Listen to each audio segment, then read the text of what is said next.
आनंदी मालिकेच्या आजच्या भागामध्ये आपण पाहत आहोत शिल्पा आनंदीला घेऊन किचनमध्ये आलेली असते आणि तिला म्हणत असते तुझं हे सगळं काय चाललेलं आहे आणि त्याचबरोबर तू अशा पद्धतीने कशी काय वागू शकतेस.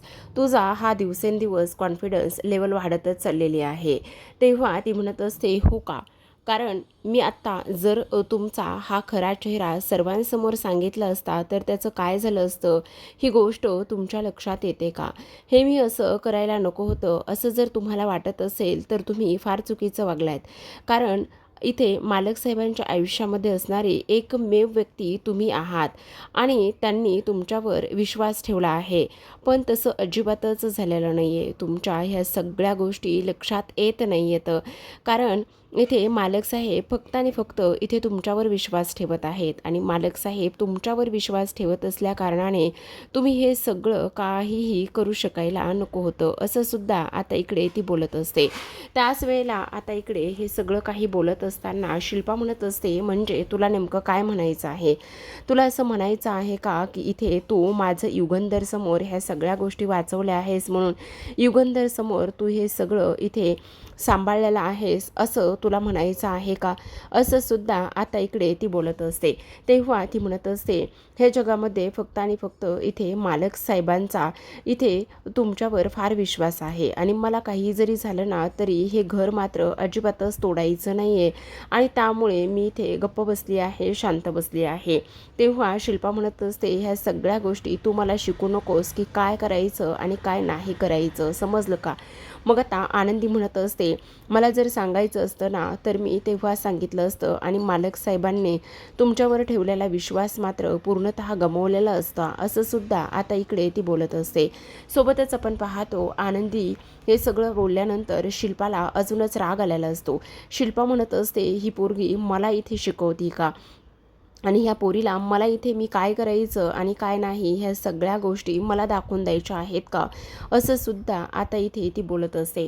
दुसरीकडे आपण पाहतो आता विद्याधर हा बाहेर निघालेला असतो. तेवढ्यातच धनश्री आलेली असते आणि धनश्री त्याला म्हणत असते अहो थांबा ना, काय करताय हे, प्लीज अहो थांबा ना, प्लीज थांबा ना. तेव्हा विद्याधर म्हणत असतो तुझं काय चाललेलं आहे हे सगळं आणि तू ह्या पद्धतीने माझ्याशी बोलण्याचा प्रयत्न करू नकोस. तेव्हा ती म्हणत असते अहो फक्त आणि फक्त तुम्ही अशा पद्धतीने माझ्यासोबत वागू नका ना. तुम्हाला कळतंय का, तुम्हाला ती आनंदी एवढी आवडते का आणि त्याचबरोबर ती आनंदीला तर दिसतसुद्धा नाही आणि तुम्हाला ती आनंदीच हवी आहे का. हे बघा मी तुमची बायको आहे ना. मग आता इकडे विद्याधर म्हणत असतो हो का तू माझी बायको आहेस ना. मग आता ती म्हणत असते त्या आनंदी भिकारड्या आनंदीला इकडे आंधळीला दिसतसुद्धा नाही आहे पण तरीसुद्धा ती ह्या घरामध्ये राहते आणि त्याचबरोबर ती ह्या घरामध्ये राहून मी तिला कधीच माफ करणार नाही. ती ह्या घरामधून लवकरात लवकर निघून गेली पाहिजे असं सुद्धा आता इकडे ती बोलत असते. आता हे सगळं काही बोलल्यानंतर आपण पाहतो की इकडे विद्याधर म्हणत असतो काय झाले तुला त्या आनंदीचा एवढा राग का बरं येत आहे, म्हणजे आनंदीने असं नेमकं काय केलेलं आहे असं इकडे तो बोलत असतो. तेव्हा ती म्हणत असते हो त्या मला आनंदीचा फार राग येतोय, काही जरी झालं ना तरी ती आनंदी मात्र मला ह्या घरामध्ये नको आहे असं ती बोलू लागते. तेव्हा आता विद्याधर म्हणत असतो हो का तुला आनंदी ह्या घरामध्ये नको आहे का, तर मग तू आता एक काम कर, मी ज्या पद्धतीने तुला सांगतोय ना तू त्या पद्धतीने काम करायचं आहेस. मग आता ती म्हणत असते काय करू. मग आता इकडे तो म्हणत असतो ठीक आहे आज जर मी सांगतोय त्या पद्धतीने तू हे सगळं मी सांगतोय त्या पद्धतीने काम केलंस ना तर मग मी तुझ्यासोबत असं काही वागेन ना की काही विचारूच नको, म्हणजे तुम्ही नेमकं काय करायला सांगताय मला.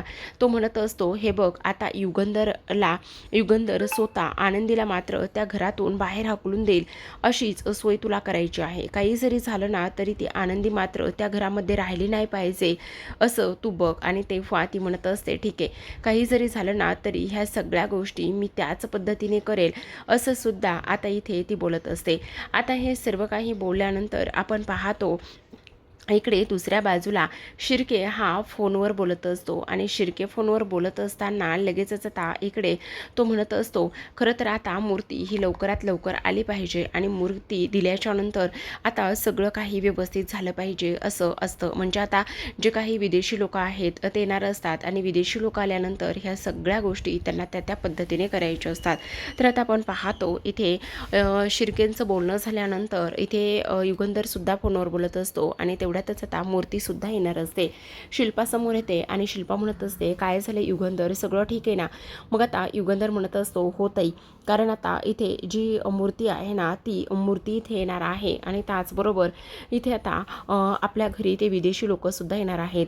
मग आता इथे माई आणि त्याचबरोबर शिल्पा ह्या दोघी जणी घरामध्ये काम करणाऱ्या ज्या महिला आहेत त्यांना म्हणत असतात, आपल्या घरी आता खूप मोठी लोकं येणार आहेत आणि तुम्हाला एक गोष्ट सांगू का, सगळ्यात महत्त्वाची म्हणजे काही झालं ना तरी तुम्ही सर्वांनी अतिशय सुंदर पद्धतीने इथे तयार होऊन यायचं आहे आणि त्याचबरोबर इकडे काही जरी झालं तरीसुद्धा आपल्या घरामध्ये काम आहे असं सुद्धा आता इकडे ते बोलत असतात. आता हे सर्व काही बोलत असताना आपण पाहतो मूर्ती आता घरामध्ये आलेली असते. जेव्हा मूर्ती घरामध्ये आलेली असते तेव्हा मात्र इकडे युगंधर हॉलमध्ये व्यवस्थित जागा करायला सांगत असतो आणि ती मूर्ती हॉलमध्ये ठेवायला सांगत असतो. आता जेव्हा ती मूर्ती हॉलमध्ये ठेवली जाते तेव्हा मात्र ती मूर्ती भव्य दिव्य बॉक्समध्ये आलेली असते. शिल्पा त्या मूर्तीकडे पाहते आणि म्हणत असते, खरंच खूप सुंदर आणि कमाल अशी मूर्ती आहे असं सुद्धा आता इथे ती बोलत असते. आता हे सर्व काही बोलल्यानंतर इथे माई म्हणत असतात, खरंच युगंधर खूप कमाल मूर्ती तयार करून घेतली आहे, तुझ्या कल्पकतेला तर इथे तोडच नाही आहे असं सुद्धा इथे आता ती बोलत असते. आता हे सर्व काही बोलल्यानंतर शिल्पा म्हणत असते, तू अजिबात काळजी करू नकोस. तेव्हा युगंधर म्हणत असतो, ह्या मूर्तीला खूप जपायचं आहे, जोपर्यंत इथे आता घरामध्ये जे विदेशी लोक येत नाहीत तोपर्यंत ह्या सगळ्या मूर्तीची आपल्याला काळजी घ्यायची आहे असं सुद्धा आता इकडे ती बोलत असते. आता हे सर्व काही बोलून झाल्यानंतर आपण पाहतो इकडे आता लगेचच दुसऱ्या बाजूला मात्र ही जी काही आपली धनश्री आहे ती धनश्री मात्र खूप वेगळ्या पद्धतीने इथे विचार करण्याचा प्रयत्न करत असते आणि धनश्री मात्र इथे वेगळ्या पद्धतीने विचार करण्याचा प्रयत्न केल्यानंतर आणि तिला काही जरी झालं ना तरीसुद्धा आनंदीला ह्या घराबाहेर हकलायचं असतं. मग आता इकडे आपण दुसऱ्या बाजूला पाहतो आबा आणि त्याचबरोबर आरती हे दोघेही जण बसलेले असतात. आरती मात्र इथे स्वयंपाक करत असताना इकडे ती खूप जास्त वेगळ्या पद्धतीने विचार करत असते. ती म्हणत असते की नाही, काही जरी झालं ना तरीसुद्धा एक गोष्ट मात्र विचारात घेतली पाहिजे. आणि तेव्हा आबा म्हणत असतात, अगं आरती काय झाले, कसला एवढा विचार करतेस? मग आता ती म्हणत असते, नाही काहीही नाही, मी खरं तर इकडे काही जरी झालं ना तरी एका गोष्टीचा विचार करत होते. मला ना मुंबईला जायचं फारच जास्त टेन्शन आलं आहे असं सुद्धा इकडे ती बोलत असते. त्याचबरोबर इकडे आता ती म्हणत असते, खरंच मला ना हे बघा ते अजिबात एवढं सगळं टेन्शन घेऊ नकोस. एवढ्या सगळ्या गोष्टींचा विचार करण्याचं आणि टेन्शन घेण्याची काही गरज नाही आहे. काय एवढा विचार करतेस, काय एवढं टेन्शन घेतेस? पण आरती मात्र फक्त आणि फक्त इथे आनंदीचा विचार करत असते आणि आनंदीचा विचार करत असताना तेवढ्यातच आबांना समजतं की ही कशाचा आणि त्याचबरोबर इकडे कशा पद्धतीने ही सगळ्या गोष्टींचा विचार करते असं सुद्धा इथे आता ती बोलत असते. त्याचबरोबर आता आपण पाहतो इकडे आबा म्हणत असतात, खरं तर आरतीला ना आनंदीचा इथे विचार येत आहे. आरती निघून जाते. मग आता आरती इथे आनंदीचा विचार करत असते. तिच्या मनामध्ये आलेलं असतं की नाही, आनंदी आता त्या घरामध्ये सुखी असेल का, नेमकं काय झालेलं असेल, तिच्याबरोबर आणखी काही इथे प्रॉब्लेम होऊ शकत असेल का, ह्या सगळ्या गोष्टींचा ती इथे विचार करत असते. सोबतच आपण इकडे पाहतो दुसऱ्या बाजूला मात्र आनंदी किचनमध्ये काम करत असते. जेव्हा आनंदी किचनमध्ये असते त्यावेळेला मात्र इथे आता ही जी काही आनंदी आहे तिला आजूबाजूनं कसला तरी वास येतो. मग आनंदीला तर दिसत नसतं, पण आनंदीला दिसत नसल्यामुळे आता इकडे ती विचार करत असते, माझ्या आजूबाजूला कोणीतरी आहे, पण कोण आहे, काय आहे, ह्या सगळ्या गोष्टी मला समजत नाही आहेत असा सुद्धा ती विचार करत असते. पण मला तपकिरीचा वास पुन्हा पुन्हा का बरं येतोय, काय झालेलं असेल आणि तपकीर इथे कोण ओढतंय? म्हणजे फक्त आणि फक्त इथे हे जे काही विद्याधर आहेत ना तेच विद्याधर इथे तपकीर ओढतायत का असं तिच्या मनामध्ये येतं. आणि त्यानंतर आता लगेचच आजूबाजूला पाहत असते, पण आजूबाजूला मात्र काहीही तिला दिसत नाही किंवा हातवारे केल्यानंतर तिला स्पर्श जाणवत नाही. त्यामुळे ती म्हणत असते, इथे नक्कीच विद्याधर साहेब आहेत, कारण तपकिरीचा वास येत आहे. त्यामुळे ती खूप जास्त घाबरते. मग आता लगेचच बोलत असते, कोण आहे इथे, कोण आहे इथे, इथे विद्याधर साहेब आहेत का, इथे कोण आहे, असा विचार आता तिच्या मनामध्ये आलेला असतो. जेव्हा असा विचार तिच्या मनामध्ये येतो तेव्हा मात्र आनंदी फारच घाबरलेली असते. आणि इथे रिकॅपमध्ये दाखवलेला आहे की धनश्री धनश्रीला सगळं आठवत असतं, कारण धनश्री चाललेली असते. आता इकडे विद्याधर धनश्रीला म्हणलेला असतो की जर तुला आनंदीला घराबाहेर काढायचे तर मग एक काम कर, हे बघ मला माहिती आहे तुझं माझ्यावर प्रेम आहे, पण एक गोष्ट मी तुला सांगतोय, काही झालं ना तरी माझा एक शर्ट तू अंगामध्ये घालायचा आहेस आणि माझा शर्ट अंगामध्ये घातल्यानंतर ना इथे शर्ट घालून आनंदीच्या आजूबाजूला तुला फिरायचं आहे. जोपर्यंत तू आनंदीच्या आजूबाजूला फिरतेस ना तोपर्यंत सगळं काही ठीक आहे, पण एक गोष्ट मी तुला सांगायलोय, हे बघ ती आनंदी सैरभैर पळाली पाहिजे. त्या आनंदीला काही जरी झालं ना तरी इकडे ती जी काही मूर्ती आहे ना ती मूर्ती जी आहे ती इथे तुटली गेली पाहिजे आणि तेव्हा मग तिला युगंधर स्वतः घराच्या बाहेर हकलेल असं तो बोलतो. आणि त्यानंतर मग मी तुला माझा एक सेकंद ना सेकंद देईल. तेव्हा मात्र ती म्हणत असते, खरंच आपण आनंदी तर तुम्हाला एवढी आवडते, मग आनंदी एवढी आवडत असताना तुम्ही अशा गोष्टी करण्याचा का बरं निर्णय घेताय. मग आता तो म्हणत असतो, हे सगळं तुला कळतंय ना, पण काही झालं ना तरी मी सांगतोय त्याच गोष्टी तुला करायच्या आहेत, समजलं का. ह्या पलीकडे मला तू काही विचारायचं नाही आहेस, कळलं का. तेव्हा मात्र इकडे त्याच पद्धतीने धनश्रीला त्याने सांगितलेल्या पद्धतीने त्याने ते सगळं काही करायला सुरुवात केलेली असते. सोबतच इकडे आपण पाहतो की आनंदी सैरभैर झालेली असते आणि सैरभैर झाल्यानंतर इथे कुणी आहे का म्हणूनच धावत असते. तेव्हा घरातले सगळेजण तिथे येऊन जमतात, पण आनंदी तोपर्यंत हॉलमध्ये जाऊन पोहोचते आणि तिथे आणून ठेवलेल्या मूर्तीला तिचा धक्का लागतो. आता त्या मूर्तीला धक्का लागल्याबरोबर ती मूर्ती मात्र खाली पडते. आता ती मूर्ती खाली पडल्याबरोबर त्यामध्ये असलेली मूर्ती तुटली जाते आणि तेव्हा सगळेजण खूप जोरामध्ये ओरडत असतात. सगळेजण जोरामध्ये ओरडल्यानंतर आनंदी मात्र आहे त्याच ठिकाणी खाली बसते. धनश्रीला फार आनंद झालेला असतो, तिचा प्लॅन यशस्वी झालेला असतो. आनंदी म्हणत असते, ताईसाहेब काय झालं आहे, काय होतं आणि काय फुटलंय, हे सगळं काय झालेलं आहे असा इकडे ती विचार करत असते. आणि तेव्हा मात्र आनंदी तिथेच बसते. मग आता शिल्पाला राग येतो. शिल्पा लगेचच आता तिच्यावर आरडाओरडा करत असते आणि म्हणत असते, हे सगळं तुझ्यामुळे झालेलं आहे, बिंडोक आहेस का तू, मूर्ख आहेस का तू, त्याचबरोबर तू अशा पद्धतीने कशी काय वागू शकतेस. अगं तुझ्यामुळे इथे युगंधरने जी विदेशी लोकांना देण्यासाठी मूर्ती आणली होती ती मूर्ती मात्र पूर्णतः तुटलेली आहे, असं म्हणून शिल्पा मात्र तिच्या हाताला पकडते आणि हाताला पकडूनच तिला त्या मूर्तीसमोर उभी करत असते आणि म्हणत असते, हे सगळं तुझ्यामुळे झालं आहे, तुझी हे सगळं काही करण्याची हिंमत कशी झाली, का अशी वागलेली आहेस तू, तुला कळतंय का तू कशी वागली आहेस म्हणून. तेव्हा आनंदी म्हणत असते, ताईसाहेब मला माफ करा, ते विद्याधर साहेब माझ्या मागे लागले होते, ते माझ्या जवळ येण्याचा प्रयत्न करत होते म्हणून हे सगळं काही झालेलं आहे.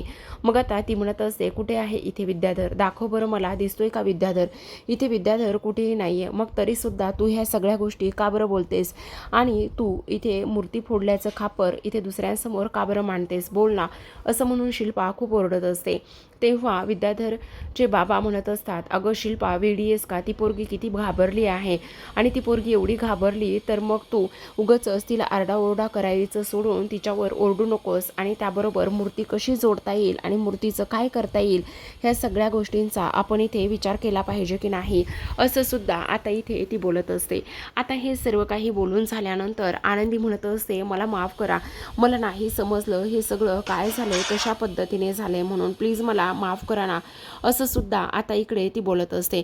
आता हे सगळं काही बोलल्यानंतर आपण पाहतो इकडे शिल्पा म्हणत असते, विद्याधरला वगैरे कॉल करण्याची काहीही गरज नाही आहे, कारण मग आता इथे मूर्तीचं काय करायचं. त्याचबरोबर ती म्हणत असते, आता मूर्ती म्हणून तर इथे दुसरं तिसरं कोणी नाही तर फक्त आणि फक्त ही आनंदीच उभी राहणार आहे. तेव्हा मात्र आनंदीला खूप टेन्शन आलेलं असतं. आनंदी म्हणत असते, हे सगळं काय होतंय आणि मी असं काय केलेलं आहे, हे बघा मी काहीही केलेलं नाही आहे, असं ती बोलत असते. तेव्हा शिल्पा म्हणत असते, काहीही काय केलेलं नाही आहेस, हे बघ तूच ह्या सगळ्या गोष्टी केल्यास ना, मग आता मूर्तीच्या समोर तुलाच उभा राहावं लागणार आहे आणि जोपर्यंत इकडे तू तिथे उभी राहत नाहीस तोपर्यंत मी इकडे तुला शांत ठेवणार नाही आहे. तेव्हा ती म्हणत असते, हे बघा ताईसाहेब प्लीज मला माफ करा ना, मी हे सगळं मुद्दामून अजिबातच नाही केलं, तुम्ही माझ्यावर विश्वास ठेवा ना.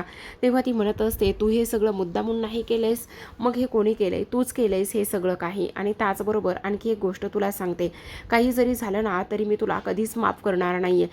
मग आता इथे माई समोर येतात आणि माई म्हणत असतात, अगं शिल्पा तुझं हे काय चाललंय सगळं, हे बघ ती पोरगी किती घाबरली आहे आणि तू तिच्यासोबत अशा पद्धतीने इकडे अजिबातच वागू नकोस ना, जरा शांत बस ना. आणि त्याचबरोबर आपण ताबडतोब युगंधरला कॉल करूया पाहूयात. आणि किंवा ही मूर्ती तुटलेली आहे ना, ती मूर्ती जॉईंट वगैरे करता येते का ते पाहूयात. ह्या पोरीला बोलून वगैरे काहीही होणार नाहीये असं सुद्धा आता इकडे ती बोलत असते. आता हे सगळं काही बोलल्यानंतर शिल्पा म्हणत असते त्याची काही गरज नाहीये युगंधरला कॉल करण्याची. युगंधर कामात असेल. आणि आणखी एक गोष्ट सांगतो, इकडे विदेशी माणसासमोर प्रेझेंटेशन वगैरे ह्या सगळ्या गोष्टी होतील, त्याचबरोबर मूर्तीसुद्धा त्यांच्यासमोर साकारली जाईल. मग माई म्हणत असतात, अगं पण आपण काय करणार आहोत, जर ह्या सगळ्या गोष्टी आपण युगंधरला नाही सांगितल्या तर मग काय होणार आहे. अगं वेड्यासारखं काय करतेस तू, आपल्याला ह्या सगळ्या गोष्टी त्याला सांगाव्याच लागणार आहेत ना.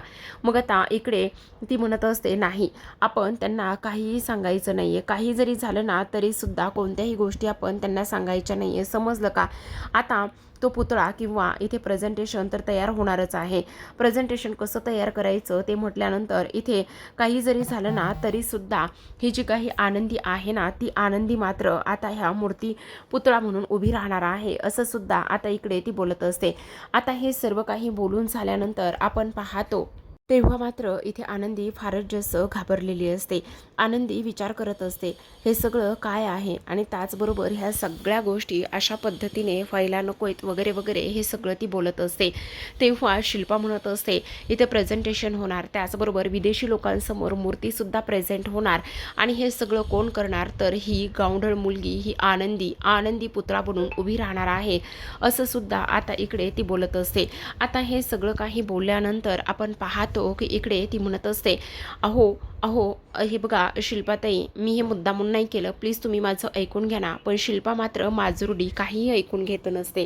ती म्हणत असते, आता मी बघतेच काय होतंय, आणि मी बघतेच कशा पद्धतीने ह्या सगळ्या गोष्टी होत आहेत ते, आणि मला कोण अडवतंय हे सुद्धा मला पाहायचंच आहे असं सुद्धा आता इकडे ती बोलत असते. आता हे सगळं काही बोलल्यानंतर आपण पाहतो की इकडे शिल्पा म्हणत असते, आता हिची काही केल्या खैर नाहीये, कारण हिला तर आता इकडे त्या विदेशी लोकांसमोर पुतळा बनून उभं राहायचंच आहे, आणि हीच तिची शिक्षा आहे. आणि त्याचबरोबर हिने हे मुद्दामून केलंय ना, त्यामुळे तिला ह्या सगळ्या गोष्टींची शिक्षा वगैरे सगळं काही मिळणार आहे असं सुद्धा ती बोलू लागते. आनंदी म्हणत असते, काय करताय तुम्ही, मला सोडा ना. हे बघा शिल्पाताई, प्लीज असं करू नका ना, तुम्ही मला सोडा ना, काय करताय असं, हे बघा मी काही मुद्दामून नाही केलेलं, प्लीज. तेव्हा मात्र शिल्पा म्हणत असते, नाही मी तुला सोडणार नाहीये असं म्हणून चल म्हणून ती तिला तिथून घेऊन निघून जात असते. आता संध्याकाळची वेळ असते. संध्याकाळी पार्टीची पूर्ण तयारी केलेली असते. विदेशी लोक येणार म्हणून सगळं काही वातावरण वगैरे सज्ज करून ठेवलेलं असतं. आता त्याच वेळेला युगंधर आलेला असतो. शिल्पा त्याच्या बाजूला असते, आणि शिल्पा आणि युगंधर हे दोघेही जण एकत्र आल्यानंतर आपण पाहतो आता समोर युगंधरचं लक्ष जातं. इथे जी मूर्ती आहे त्या मूर्तीला इथे शिल्पाने मात्र खूपच सुंदर असं डेकोरेट करून ठेवलेलं असतं. आणि जेव्हा युगंधर ते पाहतो तेव्हा मात्र युगंधर म्हणत असतो, अरे ताई, तू काय कमालीचं डेकोरेशन केलेलं आहेस, खरंच कसलं भारी केलंय ना हे सगळं. म्हणजे तो बॉक्स होता, आणि बॉक्स नंतर तू अशा पद्धतीने हे सगळं काही केलंयस ना, त्यामुळे अजूनच ह्या मूर्तीला इकडे 4 चांद आलेले आहेत असं सुद्धा तो बोलत असतो. तेव्हा मात्र शिल्पा म्हणत असते, हो, कारण तुला एक गोष्ट सांगू का, त्या बॉक्समध्ये जर मूर्ती आपण ठेवली होती तर ती मूर्ती स्पष्टपणे दिसत नव्हती, आणि आता इकडे बघ ना, मी त्या मूर्तीसोबत काय काय केलं आहे. म्हणजे त्या मूर्तीच्या समोर मी इथे एक डोक्यावर लाईटसुद्धा ठेवला आहे, आणि त्याचबरोबर आजूबाजूला छोटे छोटे कर्टन्स सोडलेले आहेत, त्यामुळे अजूनच त्या मूर्तीला छान असा लुक आलेला आहे. आणि मी तुला सांगते ना, जे काही विदेशी लोक आहेत ना, त्या विदेशी लोकांना सुद्धा हे सगळं काही अगदी व्यवस्थित आवडणार आहे असं सुद्धा आता इकडे ते बोलत असतात.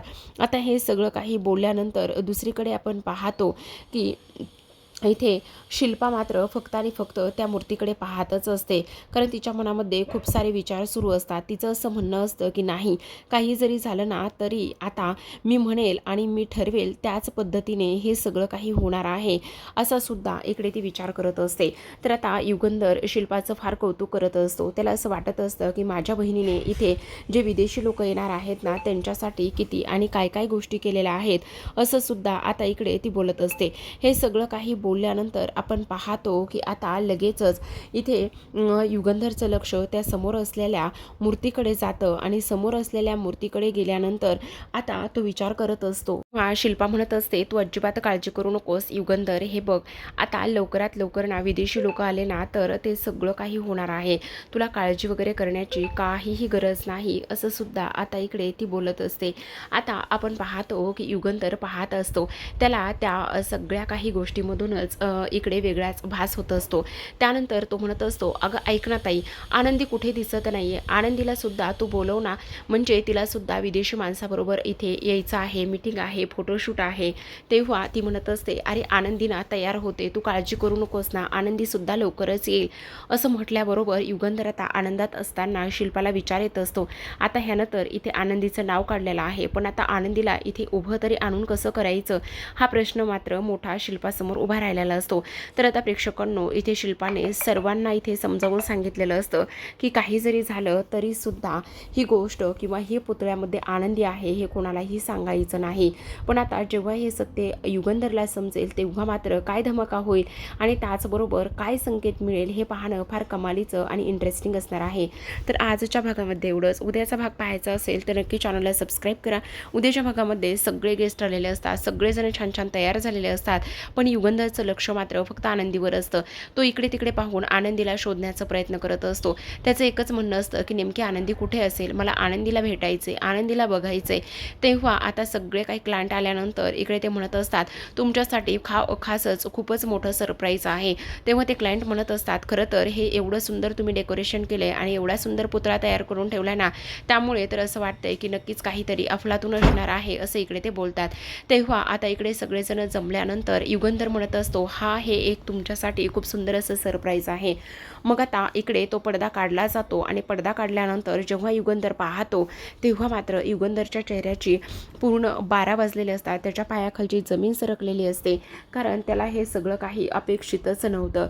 तर आता प्रेक्षकांनो, पाहत राहा आनंदी, कारण तोच प्रोमो इथे त्यांनी कंटिन्यू दिलेला आहे. बहुतेक हा प्रोमो जो आहे तो कंटिन्यू 3-4 दिवस तरी चालेल. भेटूयात उद्याच्या भागामध्ये. तोपर्यंत धन्यवाद.